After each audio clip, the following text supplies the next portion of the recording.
Assalamualaikum warahmatullahi wabarakatuh. Selamat pagi kami ucapkan kepada Ibu Dr. Nugraheni dan rekan-rekan Magister Pendidikan Bahasa Indonesia Pascasarjana Universitas 11 Maret. Pada kesempatan kali ini, saya Dewi Aprilia Sari dan rekan saya Suryanto akan memaparkan hasil diskusi kami mengenai kajian postkolonialisme dalam novel Jalan Raya Pos Jalan Daendels karya Pramoedya Anantatur. Novel Jalan Raya Pos Jalan Daendels ini merupakan salah satu karya Pramoedya yang mengungkapkan pengaruh yang ditimbulkan oleh penjajahan bangsa kolonial terhadap kehidupan pribumi.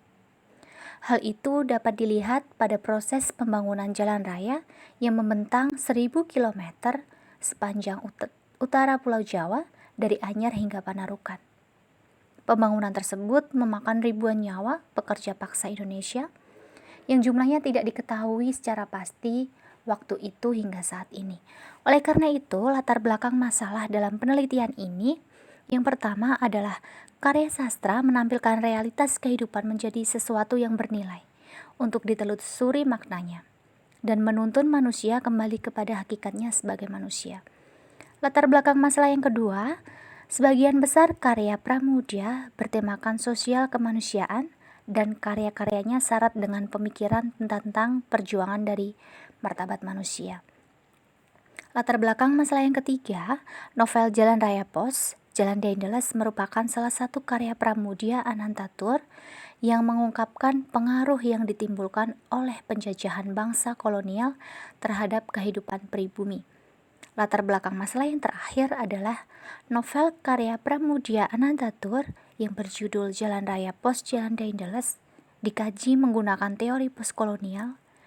Fokus permasalahannya adalah dibedakan menjadi 3, yaitu hibriditas, mimikri, dan ambivalensi. Rumusan masalah dalam penelitian ini yang pertama adalah bagaimana bentuk hibriditas yang terdapat dalam novel Jalan Raya Pos Jalan Daendels karya Pramoedya Anantatur. Rumusan masalah yang kedua, bagaimana bentuk mimikri yang terdapat dalam novel Jalan Raya Pos Jalan Daendels karya Pramoedya Anantatur. Dan rumusan masalah yang ketiga adalah bagaimana bentuk ambivalensi yang terdapat dalam novel Jalan Raya Pos Jalan Daendels karya Pramoedya Anantatur. Kemudian masuk ke bab 2, kita akan membahas mengenai kajian teori. Yang pertama akan kita bahas mengenai hakikat karya sastra. Karya sastra ini dipaparkan oleh beberapa ahli. Yang pertama ada Siswanto tahun 2013, yaitu karya sastra merupakan nilai kehidupan tersendiri, karya yang tidak indah tidak termasuk karya sastra. Yang kedua disampaikan oleh Juanda tahun 2018, sastra dianggap memainkan emosi pembacanya sehingga ikut larut dalam imajinasi pengarangnya. Kemudian yang ketiga disampaikan oleh Glickenberg dalam Entraswara tahun 2011. Karya sastra lahir tidak bisa lepas dari masyarakat karena sastra merupakan refleksi kehidupan masyarakat. Yang terakhir disampaikan oleh Abrams, karya sastra dalam novel mengemukakan sesuatu secara bebas, menyajikan sesuatu secara lebih banyak, lebih rinci, dan melibatkan berbagai permasalahan yang lebih kompleks. Jadi, dari beberapa pendapat ahli tersebut, kami membuat sintesis, karya sastra adalah karya seni, hasil dari pemikiran atau ide kreatif yang mengandung unsur keindahan, kesucian, dan kebebasan yang apabila dinikmati dapat menggetarkan jiwa. Selanjutnya akan kita bahas mengenai hakikat postkolonial. Postkolonial ini yang pertama disampaikan oleh Makarik tahun 1993, yaitu teori postkolonial berupaya secara kritis untuk meneliti kebudayaan, kesusastraan, politik, dan sejarah dari negara bekas koloni negara Eropa. Kemudian yang kedua disampaikan oleh Ascorf tahun 1995, postkolonialisme mencakup semua budaya yang terkena imbas kolonialisme. Yang ketiga disampaikan oleh Fulcher tahun 2008, Postkolonialisme dipandang sebagai sebuah siasat kritik yang mengajukan pertanyaan dengan maksud melacak jejak-jejak kolonialisme. Kemudian dari pendapat beberapa ahli tersebut, kami membuat sintesis. Teori postkolonialisme dalam hubungannya dengan sastra dimanfaatkan untuk membedah teks sastra postkolonial dan melacak kembali jejak koloni yang hadir dalam teks tersebut. Kemudian kita akan masuk mengenai kajian teori yang menjadi fokus penelitian kami, yaitu hakikat hibriditas. Yang pertama disampaikan oleh Homi Kababa dalam Day dan Fulcher tahun 2006. Hibriditas menyangkut gagasan tentang sesuatu ruang pemaparan yang kontradiktif dan ambivalen, di mana kontinuitas tradisi nasional memberikan pengamanan terhadap pemaksaan budaya kolonial. Nah, terus yang kedua disampaikan oleh Fulcher dan Tony Day tahun 2006. Hibriditas menjadi indikator perubahan yang mendasar dan mewakili antagonis yang tertindas selama pengetahuan kolonial diperoleh dan direkonfigurasikan dalam formasi-formasi budaya dan diskursif.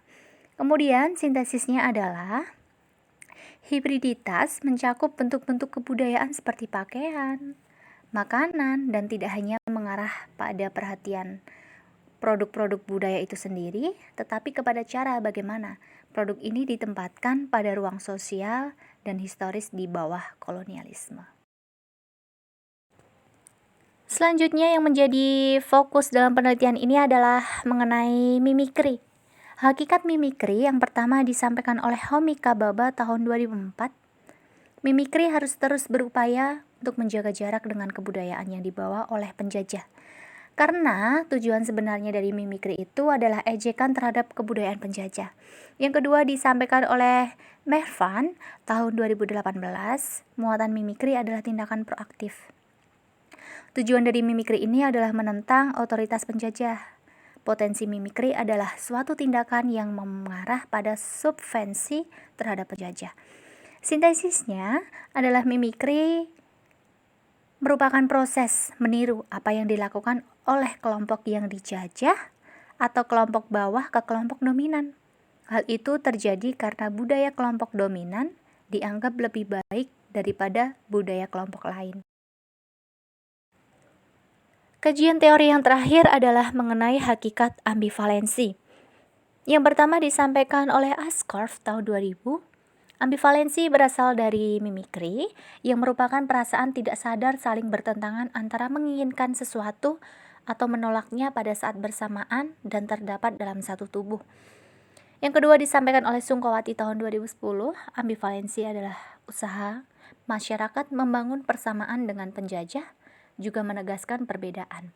Sintesisnya, ambivalensi adalah usaha kelompok terjajah meniru kelompok penjajah, tetapi mereka tidak dapat sepenuhnya sama. Metode penelitian kajian postkolonialisme dalam novel Jalan Raya Pos Jalan Daendels ini, yang pertama adalah pengumpulan data. Pengumpulan data menggunakan studi dokumen atau studi pustaka, yang menurut Creswell tahun 2014, studi dokumen ini dilakukan dengan mencatat data yang terdapat dalam dokumen maupun arsip yang berkaitan dengan masalah yang akan diteliti.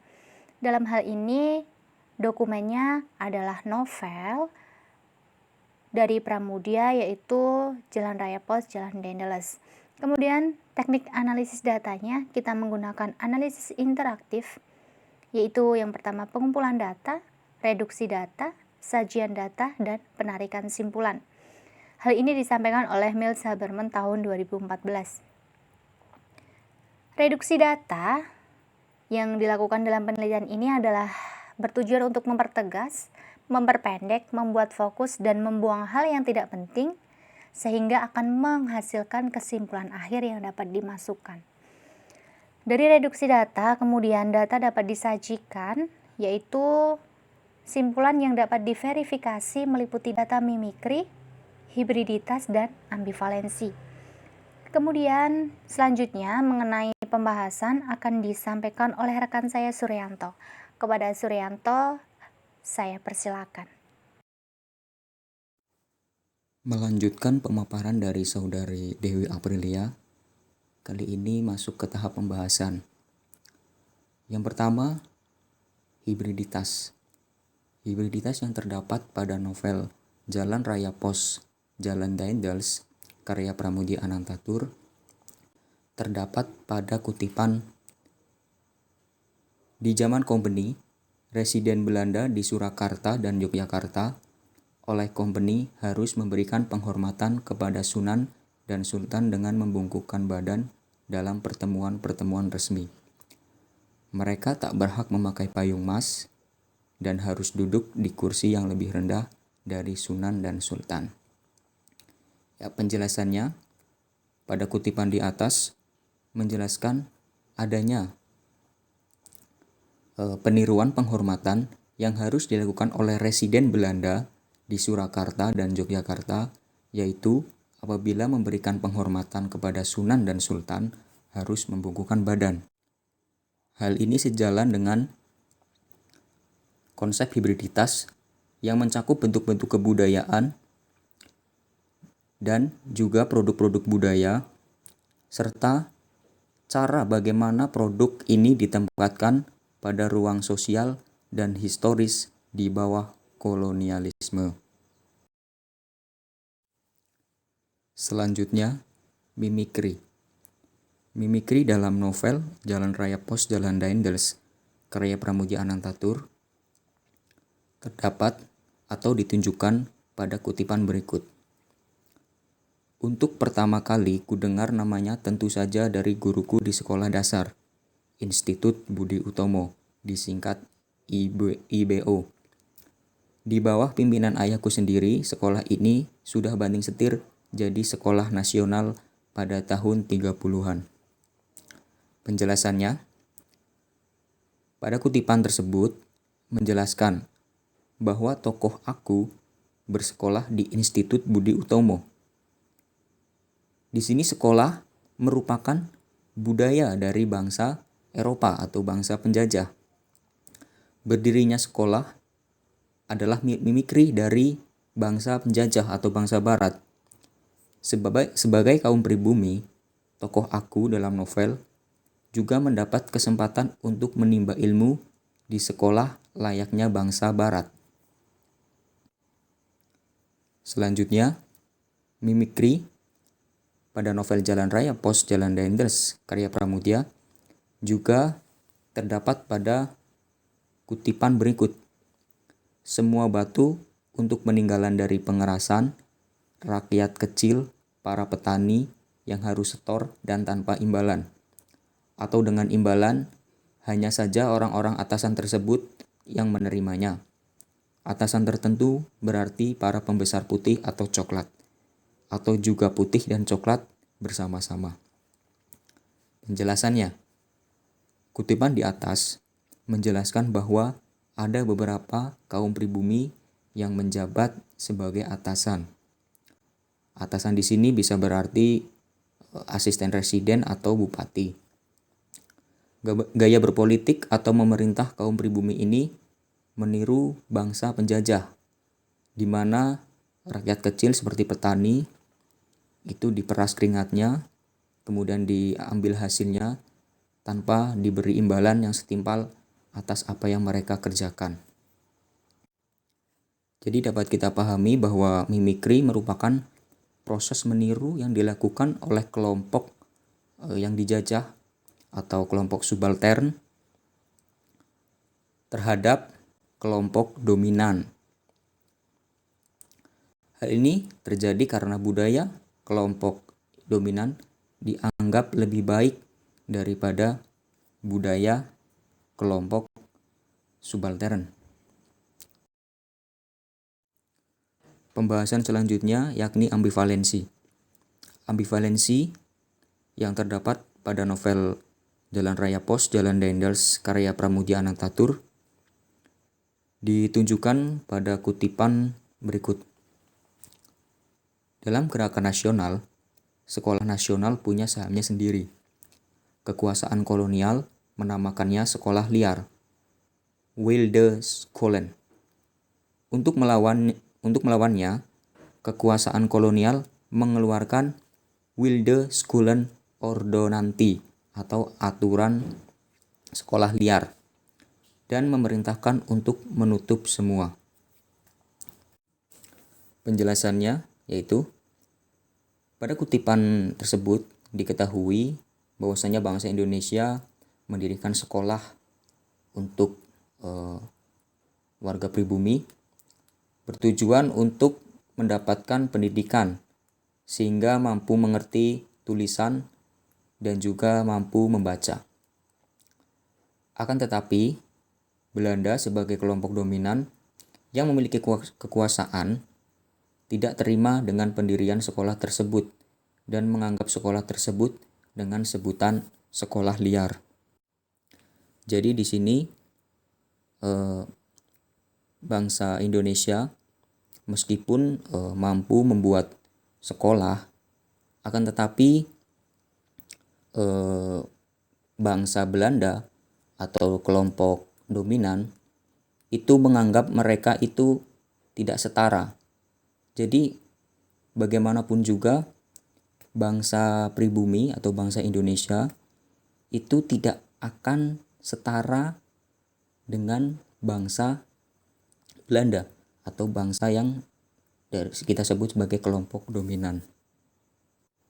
Kemudian data berikutnya yakni dapat kita lihat pada kutipan berikut. Percintaannya dengan putri sang Edeler, anggota Dewan Hindia, sampai gadis itu hamil menyebabkan ia dikirim ke sel bawah tanah Stad Swiss di Batavia. Penjelasannya yaitu kutipan di atas atau kutipan tersebut menunjukkan adanya ambivalensi.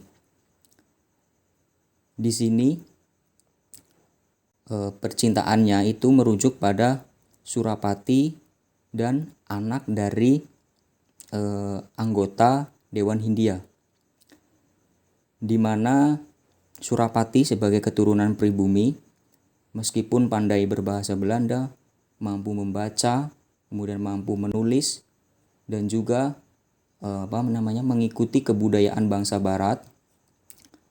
Namun di sisi lain, anggota Dewan Hindia itu menganggap Surapati tetaplah sebagai kelompok pribumi atau kelompok yang terjajah. Meskipun Surapati secara kemampuan dan secara budaya sudah mengenal budaya bangsa Barat, akan tetapi anggota Dewan Hindia tersebut tidak sudi bahwa anaknya itu bersanding dengan bangsa keturunan pribumi. Karena bangsa Barat sendiri menganggap bahwa bangsa pribumi tidak akan mungkin setara dengan bangsa Belanda. Kemudian kita sampai ke kesimpulan. Setelah mengetahui pembahasan yang telah diuraikan di atas, dapat diambil beberapa kesimpulan. Novel Jalan Raya Pos Jalan Daendels karya Pramoedya Anantatur terdapat konsep hibriditas, mimikri, dan ambivalensi. Adapun hibriditas yang terdapat dalam novel Jalan Raya Pos Jalan Daendels karya Pramoedya Anantatur yaitu adanya pertukaran budaya dalam hal memberikan penghormatan kepada Sunan dan Sultan dengan membungkukkan badan dalam pertemuan-pertemuan resmi. Ya, ini dilakukan oleh Residen Belanda. Kemudian konsep mimikri yang terdapat dalam novel Jalan Raya Pos Jalan Daendels karya Pramoedya yakni antara lain terdapat di bidang pendidikan, kemudian gaya berpolitik, keamanan, sampai kisah asmara. Ya, untuk bidang keamanan pada slide sebelumnya tidak kami singgung. Bidang keamanan itu terjadi di Tegal, yang mana masyarakat Tegal pada waktu itu dipersenjatai atau difasilitasi oleh Belanda dengan pemberian seragam, kemudian pistol, dan berpenampilan seperti layaknya petugas keamanan atau tentara Belanda. Selanjutnya konsep ambivalensi. Konsep ambivalensi yang terdapat dalam novel Jalan Raya Pos Jalan Dendels, yakni dialami oleh sebagian besar rakyat pribumi.